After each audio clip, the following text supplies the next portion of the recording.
asking yourself, why the fuck are you wearing a tank top? And the answer to that question is very simple. It's fucking hot! It's like 1,000 fucking degrees here in Texas, and it's 1,001 degrees inside of the fucking room that I'm recording in. And so that is the reason why I am wearing a muscle shirt in an attempt to not feel so fucking beat down by the heat that's in the vicinity at the moment. Well, now that we got that out of the way, today we're going to be reviewing Street Fighter 94. Now, who wants to go home and who wants to go with me? I know that isn't the title of the movie, but I feel like Street Fighter 94 sounds a lot cooler than Street Fighter, the video game movie. So yeah, today we're going to be reviewing Street Fighter 94, and Street Fighter 94 is based off of the super insanely fucking popular fighting game Street Fighter, hence the name Street Fighter the movie. The video game movie, right? That's the title of this movie, right? Anyways, yeah, Street Fighter the movie stars Jean-Claude, I did a bunch of coke on the set of this movie, Van Damme, Raul, rest in peace, Julia, and it also stars Miklo from Blood In, Blood Out, and it also stars Kylie Minogue, a British pop star. This is a really random, weird fucking cast that this movie has. And you know what, before I get into that, I want to talk about a little bit of the backstory for Street Fighter 94. I honestly have to say the backstory for this film is far more interesting than the actual film, because the actual film is really mediocre, really corny, really over the top, and really just a poor representation of what Street Fighter is as a whole. But we're gonna get into that a little bit later. I want to talk about the backstory for this movie. Okay, so the backstory for this movie goes as followed. Jean-Claude Van Damme was hot off the fucking release of Time Cop, which was a very successful movie for the martial artist turned actor. And, Capcom hired him because, you know, he was a big name at the time. But what they didn't know was that he had a massive fucking cocaine problem, which Jean-Claude Van Damme has admitted. And yeah, so basically Jean-Claude Van Damme was just super fueled on cocaine the entirety of the fucking shoot of the movie, and it really shows in his performance. He acts like this throughout the entire fucking movie. He has like his fucking teeth clenched and looks like he's about to fucking burst a fucking vein in his fucking head because he's so fucking tense and like this. Yeah, I'm Guile, M. Bison, I'm gonna beat you. He's kind of like that throughout the whole movie. And speaking of performances, Raul Julia, who was basically dying on the set of this fucking film, brings this sort of like gravitas and this sort of like theater presence to the role of M. Bison, and it just fucking works. Like every time Raul Julia is on screen, you forget that you're watching a shitty Street Fighter movie. You feel like you're watching some sort of like Shakespearean type play. Like his presence in the film is so like full and big. He has this like bravado about him, and it's just... I'm sorry. I don't remember any of it. You don't remember? For you, the day Bison graced your village was the most important day of your life. But for me, it was Tuesday. Ah, perfect. He is the fucking highlight of what could have been just completely shitty all the way around. Raul Julia really saves this fucking film, and I cannot stress this enough. R.I.P. Gomez, we miss you so much. You are such a talent. You are such a legend. I wish you were around for longer to make another movie besides Street Fighter 94.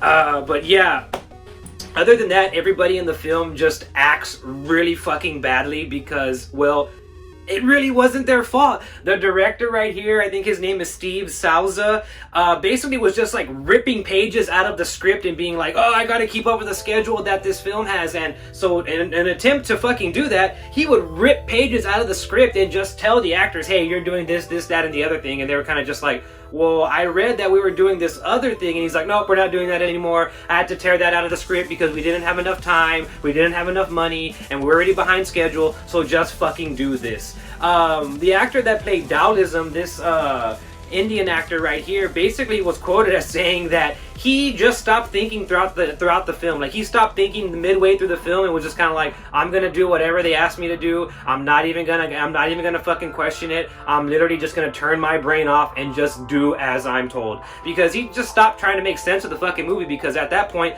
the movie made no fucking sense. Whole entire character introductions, as well as whole entire characters, were literally ripped out of the fucking movie. Not to mention the fact that, like, characters seemingly pop up out of fucking nowhere and have no introduction because of this decision that the director made. So yeah, this film was kind of doomed from the fucking start. It had a rocky production, had a rocky post-production. When it finally came out, everybody that saw this movie universally fucking hated it. Well, critics universally hated it. It seemed as if audiences really liked this movie because it made this much fucking movie, this much fucking money, sorry, on this fucking budget. So, I mean, by today's standards, that is a fucking win, and by 90s standards, that is a super fucking win. So it is kind of weird to me that we never got to see a Street Fighter Part 2, you know, seeing as this one was financially successful. But yeah, the story of Street Fighter is a very, like, checkered, weird fucking story, and I hope you ghouls and gals are interested in it enough now to look into the backstory about it, because I feel like everybody should know about the backstory of Street Fighter 94, especially if you're a fan of video games and you're a fan of movies. Yeah, it's something really interesting that you ghouls and gals should look into. Alright, enough about that. Let's actually talk about Street Fighter 94, the movie! Like I was saying earlier, this film is just so over the top. It's corny, it's badly acted, it's badly written, it's badly directed.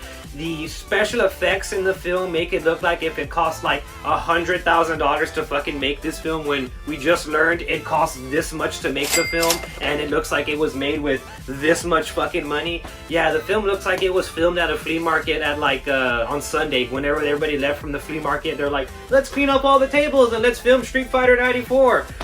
Yeah, and again, going back to Jean-Claude Van Damme, he is so coked out in this fucking movie that he cannot even, like, let out a line of dialogue that's, like, at all fucking understandable. They, like, try to dub over him and do some ADR, and whoever did the ADR, whoever's in charge of the audio for this film, should be taken outside and shot and or hanged, because everybody in this film sounds and looks like they're from a 1970s fucking Godzilla movie. You have characters doing this number. I don't know. Like, what the fuck, dude? You had $35 million fucking dollars to make this fucking movie, and that's the best that you can fucking do? That's the best that you can fucking do? I can do better than that, and I make these videos for a whopping $0 fucking a video. So that to me is just fucking borderline fucking unforgivable. The only thing that makes this movie semi-watchable is the GOAT, Raul Julia. His performance in this film is like a master class at how to choose scenery properly. He just walks in and fucking is taking chunks out of scenery, overacting, fucking making you forget that anybody else is in this fucking movie but Raul Julia. That is a fucking scene-stealing and movie-stealing fucking performance. I commend this actor on the highest of high levels, because for one, he was fucking dying while he was making this movie. Meanwhile, everybody wished he was dying while making this fucking movie. In summary, ghouls and gals, Street Fighter 94 is a very poor representation for a very, very, very iconic video game that honestly really deserves better. We haven't got anything that is remotely close to being as good as the video game for Street Fighter. This movie was terrible. This other movie was terrible. This anime was kind of alright. This other one was fucking terrible. So we need something good for the Street Fighter legacy. Hell, I would hope that fucking HBO Max or Paramount Plus, one of these new streaming services, picks up the intellectual property that is Street Fighter and just does something fucking with Street Fighter. Because the lore is there, the fucking characters are there, the fucking iconic fucking brand name recognition is there, so please, do something good with Street Fighter. I'm tired of seeing this fucking shit. Well, I'm Ryan T, and there you have it, ghouls and gals. That was my review of Street Fighter 94. Hadouken!